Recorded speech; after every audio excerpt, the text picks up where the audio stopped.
दोस्तों, एक कागज का पन्ना आपकी पूरी लाइफ डिसाइड नहीं कर सकती है। अगर ऐसा होता तो रिलायंस इंडस्ट्री के चेयरमैन मुकेश अंबानी सिर्फ ग्रेजुएशन की डिग्री से दुनिया के सबसे 10 अरबपतियों में कभी शामिल नहीं हो पाते। और रतन टाटा, जिन्हें भारत के 2 सर्वोच्च नागरिक पुरस्कार पद्म विभूषण और पद्म भूषण से सम्मानित किया गया, अगर वे ऐसा सोचते कि एक डिग्री से उनकी पूरी लाइफ सक्सेसफुल हो सकती है, तो वे दोनों या वैसे सारे लोग उतना सक्सेसफुल नहीं हो पाते जितना अभी वे अपने लाइफ में हो चुके हैं। इससे यह पता चलता है कि आपका पूरा लाइफ एक डिग्री पर डिपेंड नहीं करता है। यह सब बतलाकर मैं आपको यह समझाना चाहता हूँ कि आप एग्जाम के बारे में उतना भी स्ट्रेस ना ले, जिससे आप एग्जाम के बारे में सोचते सोचते ही एग्जाम का टाइम निकाल दें। चाहे वह बोर्ड एग्जाम हो या कोई भी एग्जाम क्यों ना हो, चाहे एग्जाम का 2 महीना या 10 महीना ही क्यों ना बचा हो, आपके अपने एग्जाम में सबसे बेहतर नंबर लाने के लिए सबसे पहला और सबसे बेस्ट ट्रिक यही होने वाला है कि आपको एग्जाम से पहले बिल्कुल भी स्ट्रेस आपको नहीं लेना है। अब मैं आपको 2 दोस्तों की ऐसी कहानी सुनाने जा रहा हूँ जिसे सुन के आप भी बोलोगे कि मेरे साथ भी ऐसा हुआ है। यह कहानी 2 ऐसे दोस्तों की है जो 10th क्लास में एक ही साथ पढ़ते थे और दोनों एक ही साथ एग्जाम भी देने वाले थे। लेकिन उन दोनों दोस्तों में एक दोस्त बहरा था जिसे कुछ भी सुनाई नहीं देता था। और जब एग्जाम के 2 महीने बचे तो दोनों दोस्त अपने एग्जाम के लिए तैयारी में लग गए। लेकिन एक दिन क्लास में 4 स्टूडेंट आपस में बात कर रहे थे कि एग्जाम के तो अब सिर्फ 2 महीने बचे हैं, अब एग्जाम के लिए क्या तैयारी करें, क्या पढ़े,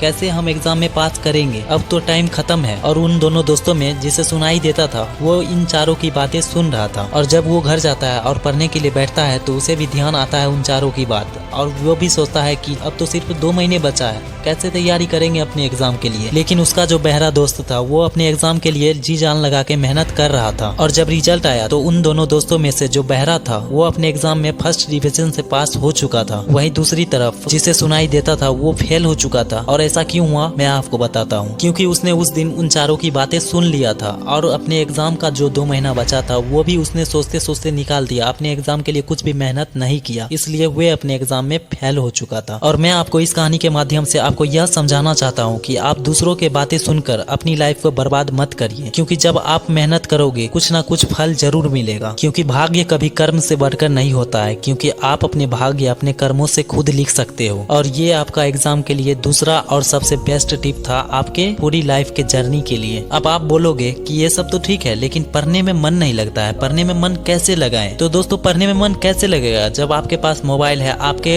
मन को सुविधा देने के लिए सब चीज है जो आपके पास में है, तो आपके पढ़ने में कैसा मन लगेगा जो आपके मन को अच्छा ही नहीं लगता है, जिससे आपका मन पढ़ने में बिल्कुल भी नहीं लगता है। इसलिए जब आप पढ़ने बैठो तो वो सब चीज अपने आप से दूर कर दो जिसमें आपके मन को मन लगता हो, तब देखना पढ़ने में कैसे मन नहीं लगता है। और यह आपका एग्जाम के लिए और फुल टाइम स्टडी के लिए तीसरा टिप है। और आपका चौथा टिप यह होने वाला है कि आपको अपने काम पर फोकस करना पड़ेगा। और जब तक आप अपने काम पर फोकस नहीं करोगे तब तक आपका काम कोई भी अच्छे से नहीं हो सकता है। और 5वां सबसे पावरफुल टिप आपका यह होने वाला है, आपको काम करते करते बीच में ब्रेक लेना है, जिससे आप उसी एनर्जी में आ सकोगे जिस एनर्जी से आपने शुरुआत में शुरू किया था उस काम को। अब तक के लिए बस इतना ही। हम मिलते हैं आपसे अगले वीडियो में, तब तक के लिए जय हिंद, जय भारत।